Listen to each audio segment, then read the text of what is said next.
Assalamualaikum, Dek. Waalaikumsalam, Kak. Perkenalkan, nama Kakak Eka. Di sini Kakak sebagai konselor. Nah, pada kegiatan bimbingan atau konseling hari ini, Adik bisa menceritakan apa saja keluh kesah dan unek-unek yang Adik rasakan. Sebelum kita masuk ke sesi bimbingan, terlebih dahulu kita mengisi format pribadi ya, Dek. Nama Adik siapa, Dek? Nama saya Amalia Syahidah, Kak. Umur Adik sekarang berapa, Dek?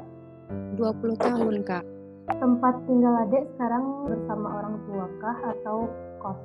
Saya sekarang kos, Kak. Jadi status Adik sekarang seorang mahasiswa atau masih pelajar? Sekarang udah mahasiswa, Kak. Adik kuliah sekarang, Dek? Di Poltekkes, Kak.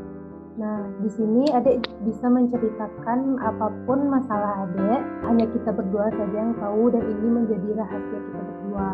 Nah, sebelumnya apa saja keluhan yang Adik rasakan selama berkuliah di Poltekkes? Mungkin saya sering atau saya lebih kayak dibully gitu, Kak, sama teman-teman. Jadi Adik merasa dibully ya di kampus itu. Kelakuan apa saja kah yang Adik rasakan selama berkuliah di kampus tersebut? Saya merasa dikucilkan, Kak, karena saya sering diejek sama teman-teman. Bukan hanya teman-teman, Kak, tapi juga dari kakak-kakak senior. Jadi Adik dibully bukan hanya dari teman-teman Adik aja, berarti juga dari senior. Lalu ejekan-ejekan seperti apakah yang dilontarkan dari teman-teman Adik kepada Adik? Ya mungkin kalau di teman-teman sekelas kayak ada yang mengucilkan saya, Kak. Banyak yang bilang katanya saya tuh anaknya berantakan, kurang rapi. Terus saya dibilang kayak bau apa gitu, Kak. Terus kayak penampilan saya pokoknya kucil gitulah, Kak. Jadi sampai saya itu dikucilkan sama teman-teman sekelas, Kak. Jadi nggak ada yang mau temenan sama saya, Kak. Berarti Adik tidak ada teman ya, Kak? Adik merasa tidak percaya diri atau bagaimana berada di kampus tersebut atau risih dan tidak nyaman? Semenjak ada kejadian kayak gitu, saya kayak lebih suka murung, Kak. Jadi kalau misalnya mau ke kampus itu juga takut, Kak. Jadi semangat untuk kuliah itu udah nggak ada lagi, Kak.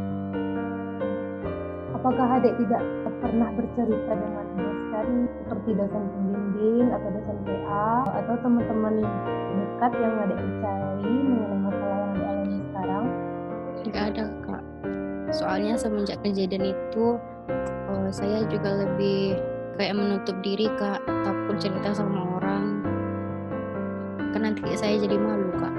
Jadi apakah semua yang Adik rasakan tersebut, Adik suka murung, Adik merasa dikucilkan, apakah itu berdampak juga terhadap nilai akademik yang Adik dapatkan di perkuliahan?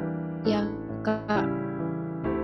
Semenjak saya mengalami kejadian kayak gitu, nilai-nilai saya jadi turun, Kak, dan saya juga banyak ngulang ke pelajaran yang awal dan ke semester awal, Kak. Pokoknya saya kayak ingin mau pindah kuliah tapi kasihan sama orang tua, Kak. Saya berada di posisi Adik juga, saya juga merasakan seperti itu. Nah, di sini setelah Adik ceritakan masalah-masalah yang Adik rasakan selama berkuliah di kampus tersebut, sebaiknya Adik dapat melakukan upaya-upaya terlebih dahulu untuk keluar dari masalah tersebut. Itu sebenarnya bukan masalah, cuman upaya kita untuk terhindar dari masalah yang lebih serius berikutnya gitu. Nah, Adik dari ejekan-ejekan teman-teman, coba lihat dulu sebelum berkuliah itu sudah ibaratnya Adik sudah memeriksa kerapian pakaian atau lihat apakah Adik sudah memakai bedak atau lips juga nggak perlu tebal juga ke kampus kan? Kalau menurut saya udah itu, Kak, sudah berpakaian rapi dan saya pun mandi kalau ke kampus. Jadi mungkin rapi menurut saya belum tentu rapi menurut orang, Kak. Nah, di situ kita bisa tuh kalau orang melihat kita tidak rapi, kita bisa introspeksi diri di mana kesalahan kita. Nah, Adik bisa untuk besok ini adik lebih memperhatikan penampilan sebelum ke kampus. Yang pertama, kita sesuaikan dengan atribut yang diberlakukan oleh kampus, peraturan-peraturan berpakaian yang rapi dan bersih menurut kampus.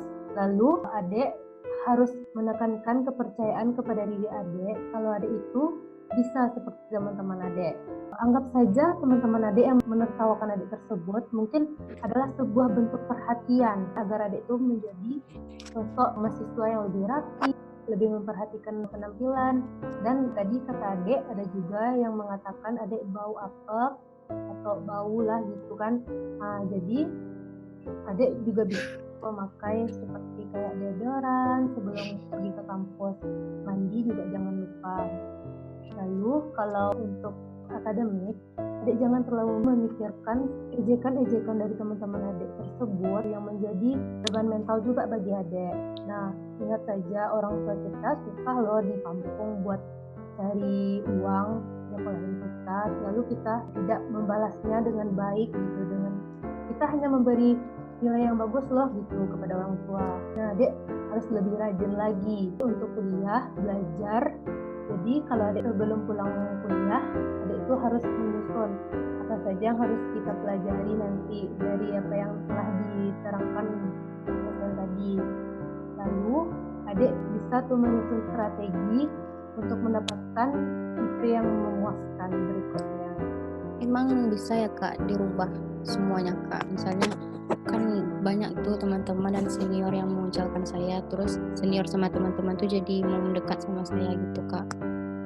Gimana caranya tuh Kak? Untuk dekat ataupun tidaknya, nanti kalau setelah adik berubah semuanya, mereka kan malu sendiri loh kalau mau menertawakan adik, seperti apapun dia menertawakan adik.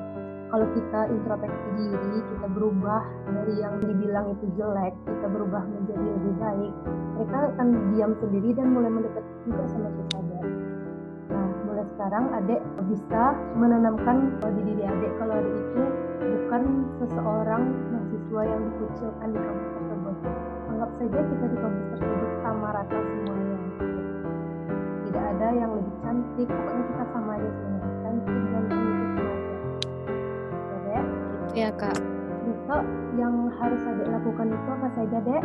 Mungkin lebih merubah penampilan, sama jangan memikirkan kata orang-orang Kak, lebih fokus sama kuliah.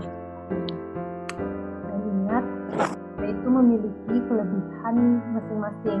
Mungkin ada sebuah kelebihan dari adik yang tidak terlihat sama adik gitu. Itu yang belum tergali dari diri adik tersebut. Ya Dek? Kak. Baik, sekian dulu ya konseling kita hari ini.